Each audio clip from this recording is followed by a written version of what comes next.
வணக்கம். All India radio Chennai.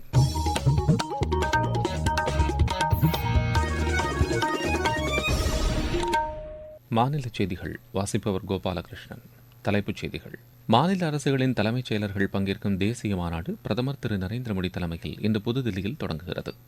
அனைத்து துறைகளிலும் மாற்றுத்திறனாளிகளின் பங்கேற்பை உறுதி செய்ய நடவடிக்கைகளை மேற்கொள்ள வேண்டும் என மத்திய சமூக நீதி மற்றும் அதிகாரமளித்தல் துறை அமைச்சர் திரு வீரேந்திரகுமார் வலியுறுத்தியுள்ளார். புதிய வகை கோவிட் பாதிப்பான JN.1 குறித்து அச்சம் கொள்ள தேவையில்லை என மாநில மக்கள் நல்வாழ்வுத்துறை அமைச்சர் திரு மா சுப்பிரமணியன் கூறியுள்ளார்.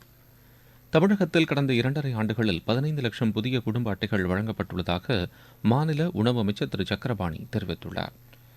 இந்தியா ஆஸ்திரேலிய அணிகளுக்கு இடையேயான முதலாவது மகளிர் ஒருநாள் கிரிக்கெட் போட்டி மும்பையில் இன்று நடைபெறுகிறது. இனி விரிவான செய்திகள். மாநில அரசுகளின் தலைமைச் செயலர்கள் பங்கேற்கும் தேசிய மாநாடு பிரதமர் திரு நரேந்திர மோடி தலைமையில் இன்று புதுதில்லியில் தொடங்குகிறது. மத்திய மாநில அரசுகளுக்கு இடையே ஒருங்கிணைப்பை மேலும் வலுப்படுத்தும் வகையில் இன்றும் நாளையும் இந்த மாநாடு நடைபெறுகிறது. கூட்டாட்சி தத்துவத்திற்கு மேலும் வலு சேர்க்கும் வகையில் பிரதமரின் தொலைநோக்கு சிந்தனையின் அடிப்படையில் இந்த மாநாட்டிற்கு ஏற்பாடு செய்யப்பட்டுள்ளது. நிலம், சொத்து, மின்சாரம், குடிநீர், சுகாதாரம் மற்றும் பள்ளிக்கல்வி உள்ளிட்ட பல்வேறு தலைப்புகளின் கீழ் விவாதங்கள் நடைபெறவுள்ளன. இணையதள பாதுகாப்பு, செயற்கை நுண்ணறிவு தொழில்நுட்பத்தில் ஏற்படும் சவால்களை எதிர்கொள்தல், போதைப்பொருள் தடுப்பு உள்ளிட்டவை குறித்தும் இந்த மாநாட்டில் விவாதிக்கப்படவுள்ளதாக எமது செய்தியாளர் தெரிவிக்கிறார். அனைத்து துறைகளிலும் மாற்றுத்திறனாளிகளின் பங்கேற்பை உறுதி செய்ய நடவடிக்கைகளை மேற்கொள்ள வேண்டும் என மத்திய சமூக நீதி மற்றும் அதிகாரமளித்தல் துறை அமைச்சர் திரு வீரேந்திரகுமார் வலியுறுத்தியுள்ளார். மாற்றுத்திறனாளிகள் உரிமைச் சட்டத்தின் கீழ் அமைக்கப்பட்ட ஆலோசனை வாரியத்தின் 6வது கூட்டம் புதுதில்லியில் நேற்று நடைபெற்றது. இதில் பங்கேற்று பேசிய அமைச்சர், நாட்டில் கடந்த 10 ஆண்டுகளில் மாற்றுத்திறனாளிகளின் நலனுக்காக பல்வேறு திட்டங்கள் செயல்படுத்தப்பட்டுள்ளதாக கூறினார். மத்திய அரசின் நடவடிக்கைகள் காரணமாக கல்வி, விளையாட்டு, வேலைவாய்ப்புகள் போன்றவற்றில் மாற்றுத்திறனாளிகளின் பங்கேற்பு அதிகரித்துள்ளதாக தெரிவித்தார். இந்த ஆண்டில் நவம்பர் மாதம் வரை மாற்றுத்திறனாளிகள் நலனுக்காக மத்திய அரசு சார்பில் 1582 முகாம்கள் நடத்தப்பட்டு 368 கோடி ரூபாய் மதிப்பிலான உதவிகள் வழங்கப்பட்டுள்ளதாக திரு வீரேந்திரகுமார் கூறினார். இக்கூட்டத்தில் தமிழக மாற்றுத்திறனாளிகள் நலத்துறை பொறுப்பை வகிக்கும் முதலமைச்சர் திரு மு.க.ஸ்டாலின் சார்பில் மாநில அமைச்சர் திரு மதிவேந்தன் பங்கேற்று மாற்றுத்திறனாளிகள் நலனுக்காக தமிழக அரசு செயல்படுத்தி வரும் திட்டங்கள் குறித்து எடுத்துரைத்தார். மத்திய அரசால் செயல்படுத்தப்படும் இந்திரா காந்தி மாற்றுத்திறனாளிகள் உதவித்தொகை திட்டத்தை தமிழகத்தில் மேலும் அதிக பயனாளிகளுக்கு விரிவுபடுத்த வேண்டும் என்று திரு மதிவேந்தன் கேட்டுக் கொண்டார். தமிழகத்தில் கடந்த 2.5 ஆண்டுகளில் 15 லட்சம் புதிய குடும்ப அட்டைகள் வழங்கப்பட்டுள்ளதாக மாநில உணவு அமைச்சர் திரு சக்கரபாணி தெரிவித்துள்ளார். திண்டுக்கல் மாவட்டம் ஒட்டஞ்சத்திரத்தில் அரசின் நலத்திட்ட உதவிகள் வழங்கும் நிகழ்ச்சியில் பேசிய அவர், குடும்ப அட்டை கோரி விண்ணப்பிக்கும் தகுதியானவர்களுக்கு 15 நாட்களில் அவை வழங்கப்படுவதாக கூறினார். இணையதளம் மூலம் விண்ணப்பிக்கும் நடைமுறையும் தற்போது செயல்பாட்டில் உள்ளதாக திரு சக்கரபாணி தெரிவித்தார். நாடு முழுவதும் மேற்கொள்ளப்பட்டு வரும் நமது லட்சியம் வளர்ச்சியடைந்த பாரதம் யாத்திரை பொதுமக்களிடையே பெரும் வரவேற்பை பெற்றுள்ளது.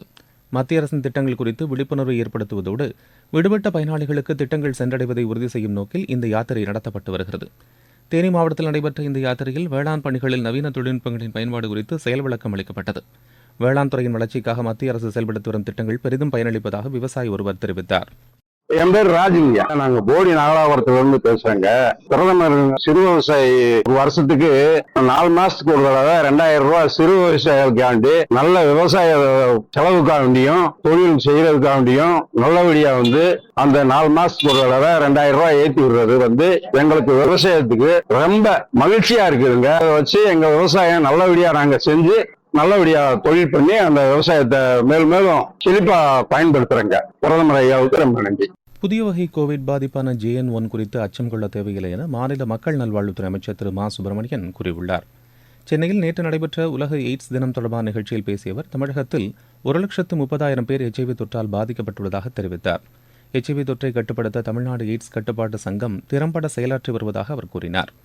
கோவிட் பாதிப்பை பொறுத்தவரை புதிய வகை JN.1 தொற்று தமிழகத்தில் 4 பேருக்கு கண்டறியப்பட்டுள்ளதாக அவர் தெரிவித்தார். கர்ப்பிணி தாய்மார்கள், முதியோர் மற்றும் இணைநோய் உள்ளவர்கள் முகக்கவசம் அணிய அறிவுறுத்தப்பட்டுள்ளதாக திரு மா சுப்பிரமணியன் கூறினார். தேமுதிக தலைவர் திரு விஜயகாந்துக்கு கோவிட் பாதிப்பு உறுதி செய்யப்பட்டுள்ளது. அவருக்கு மருத்துவமனையில் வெண்டிலேட்டரில் சிகிச்சை அளிக்கப்பட்டு வருவதாக கட்சி இன்று வெளியிட்டுள்ள செய்திக்குறிப்பில் தெரிவித்துள்ளது. நீங்கள் கேட்டுக்கொண்டிருப்பது ஆல் இண்டியா ரேடியோவின் மாநில செய்தி அறிக்கை.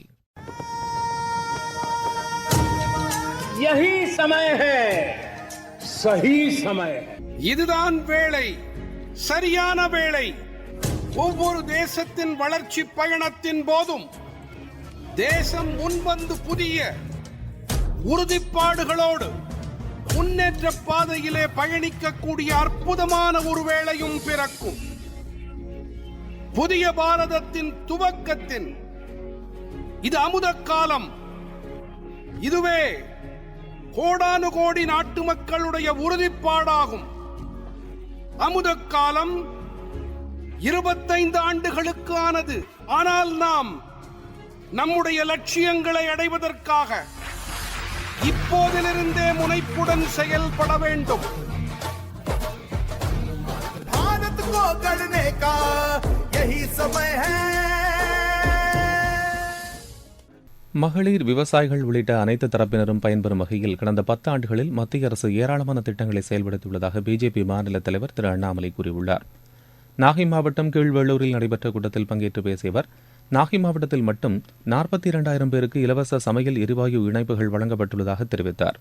பிரதமரின் விவசாயிகளுக்கான வருவாய் ஆதரவு திட்டத்தின் கீழ் இம்மாவட்டத்தில் 53,000 விவசாயிகள் பயனடைவதாக திரு அண்ணாமலை கூறினார்.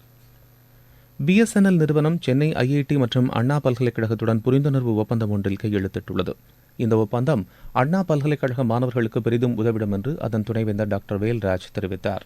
அண்ணா பல்கலைக்கழகமும் BSNLும் இணைந்து தமிழ்நாட்டில் அண்ணா பல்கலைக்கழகத்தில் உள்ள அனைத்து மாணவர்களுக்கும் ப்ரொஃபஷனல்ஸுக்கும் கம்யூனிகேஷன் துறையில் உள்ள டெக்னாலஜியை கொடுப்பதற்காக ஷார்ட் டேர்ம் கோர்ஸ் வழியாக கொடுப்பதற்காக ஒரு புரிந்துணர்வு ஒப்பந்தம் பண்ணியுள்ளோம்.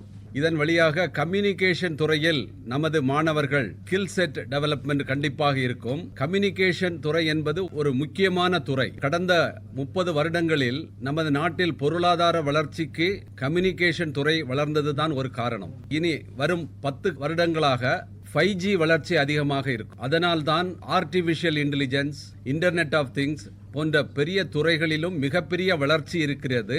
இந்தியாவில் உள்ள அனைத்து கிராமங்களிலும் கம்யூனிகேஷன் கனெக்ஷன் இருந்தால்தான் அந்த வளர்ச்சியை இந்தியா அடைய முடியும். மழை வெள்ளத்தால் பாதிக்கப்பட்ட தூத்துக்குடி, திருநெல்வேலி, கன்னியாகுமரி மற்றும் தென்காசி மாவட்டங்களில் மின்சார பாதுகாப்பு வழிமுறைகளை உரிய முறையில் கடைபிடிக்குமாறு மக்களை மாநில அரசு கேட்டுக் கொண்டுள்ளது. இம்மாவட்டங்களில் ஏற்பட்ட மின் பாதிப்புகளை போர்க்கால அடிப்படையில் சரி செய்யப்பட்டு மின் விநியோகம் வழங்கப்பட்டு வருவதாக அரசின் செய்திக்குறிப்பு தெரிவிக்கிறது.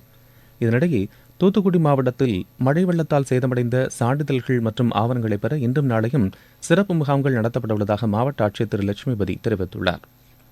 இருவரிச் செய்திகள். மத்திய காசா பகுதியில் இஸ்ரேல் தரைவழி தாக்குதலை தீவிரப்படுத்தியுள்ளது. காங்கோ நாட்டில் பெய்த கனமழை காரணமாக 22 பேர் உயிரிழந்தனர். கிழக்கு காங்கோவில் ஏற்பட்ட நிலச்சரிவில் 20 பேர் மாயமாகியுள்ளனர். புதுதில்லி நடைபெறும் பண்டிட் ஜஸ்ராஜ் இசை விழாவின் 50 ஆண்டு நிறைவை குறிக்கும் வகையில் நினைவு தபால் தலையை மத்திய உள்துறை அமைச்சர் திரு அமித்ஷா நேற்று வெளியிட்டார். நீலகிரி மாவட்டம் ஹொன்னத்தலை மற்றும் எப்பநாடு பகுதிகளில் நடைபெறும் நமது லட்சியம் வளர்ச்சியடைந்த பாரதம் யாத்திரையில் மத்திய தகவல் ஒலிபரப்புத்துறை இணையமைச்சர் திரு எல் முருகன் இன்று பங்கேற்கிறார். கள்ளக்குறிச்சி மாவட்டத்தில் தூய்மைப் பணியாளர்களின் நலனுக்காக செயல்படுத்தப்பட்டு வரும் திட்டங்கள் குறித்து தூய்மைப் பணியாளர்களுக்கான தேசிய ஆணைய தலைவர் திரு ம வெங்கடேசன் தலைமையில் ஆய்வுக் கூட்டம் நடைபெற்றது. பிரதமரின் மீன்வள மேம்பாட்டு திட்டத்தின் கீழ் சத்தியமங்கலம் பவானி ஆற்றில் 50,000 நாட்டு இன மீன் குஞ்சுகள் விடப்பட்டன. காஞ்சிபுரத்தில் கைத்தறி நெசவாளர்கள் மற்றும் அவர்களது குடும்பத்தினருக்கான மருத்துவ முகாம் இன்று நடைபெறவுள்ளதாக மாவட்ட ஆட்சியர் திருமதி கலைச்செல்வி மோகன் கூறியுள்ளார். பெரம்பலூர் சர்க்கரை ஆலை பங்குதாரர்களின் 46வது ஆண்டு பேரவைக் கூட்டம் மாவட்ட ஆட்சியர் திருமதி கற்பகம் முன்னிலையில் நடைபெற்றது. சென்னை திருவிக நகர் பகுதியில் மாநகராட்சியின் சார்பில் மேற்கொள்ளப்பட்டு வரும் வளர்ச்சித் திட்டப் பணிகளை மேயர் திருமதி பிரியா ஆய்வு செய்தார். விளையாட்டுச் செய்தி. இந்தியா ஆஸ்திரேலிய அணிகளுக்கு இடையேயான முதலாவது மகளிர் ஒருநாள் கிரிக்கெட் போட்டி இன்று நடைபெறுகிறது. மும்பை வான்கடை மைதானத்தில் பிற்பகல் 1:30 மணிக்கு போட்டி தொடங்குகிறது. 3 போட்டிகளை கொண்ட தொடரில் 2வது போட்டி வரும் 30ஆம் தேதியும் இறுதி ஒருநாள் போட்டி ஜனவரி 2ஆம் தேதியும் நடைபெறுகின்றன. மீண்டும் தலைப்புச் செய்திகள். மாநில அரசுகளின் தலைமைச் செயலர்கள் பங்கேற்கும் தேசிய மாநாடு பிரதமர் திரு நரேந்திர மோடி தலைமையில் இன்று புதுதில்லியில் தொடங்குகிறது. அனைத்து துறைகளிலும் மாற்றுத்திறனாளிகளின் பங்கேற்பை உறுதி செய்ய நடவடிக்கைகளை மேற்கொள்ள வேண்டும் என மத்திய சமூக நீதி மற்றும் அதிகாரமளித்தல் துறை அமைச்சர் திரு வீரேந்திரகுமார் வலியுறுத்தியுள்ளார். புதிய வகை கோவிட் பாதிப்பான JN1 குறித்து அச்சம் கொள்ள தேவையில்லை என மாநில மக்கள் நல்வாழ்வுத்துறை அமைச்சர் திரு மா சுப்பிரமணியன் கூறியுள்ளார். தமிழகத்தில் கடந்த 2.5 ஆண்டுகளில் 15 லட்சம் புதிய குடும்ப அட்டைகள் வழங்கப்பட்டுள்ளதாக மாநில உணவு அமைச்சர் திரு சக்கரபாணி தெரிவித்துள்ளார். இந்தியா ஆஸ்திரேலிய அணிகளுக்கு இடையேயான முதலாவது மகளிர் ஒருநாள் கிரிக்கெட் போட்டி மும்பையில் இன்று நடைபெறுகிறது. இத்துடன் இந்த செய்தி அறிக்கை நிறைவு பெறுகிறது.